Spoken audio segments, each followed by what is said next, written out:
राज ठाकरेंवर बोललं तर मनसैनिक अद्दल घडवतात. फडणवीसांसाठी भाजप तुटून पडतो. मग दादा एकटे का पडले? मिटकरींचे डोळे पाणवले.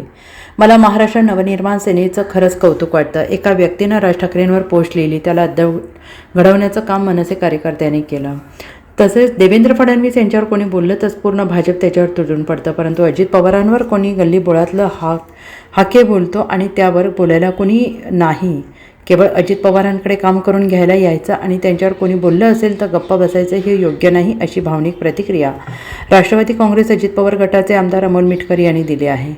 जोधपूर स्वीट्स अँड नमकीन या दुकानाच्या मालकाने मराठी भाषा बोलण्याची गरज काय, असं वक्तव्य केलं.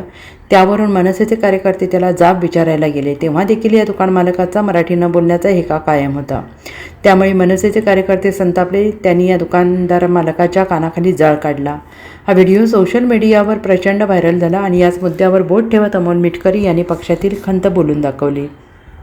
अलीकडेच अमोल मिटकरी यांनी उपमुख्यमंत्री अजित पवार यांच्या मुख्यमंत्रीपदाबाबत मोठं वक्तव्य केलं. पुढील आषाढी एकादशीला पंढरपूरच्या पांडुरंगाची शासकीय महापूजा अजित पवार यांनी सपत्नीक मुख्यमंत्री म्हणून करावी, अशी प्रार्थना त्यांनी विठ्ठलचरणी केल्याचं म्हटलेलं आहे. त्यातच त्यांनी पुन्हा आता पक्षातील एकजुटीबाबत सवाल उपस्थित केले आहेत. Bureau report, SBN Marathi, Amravati.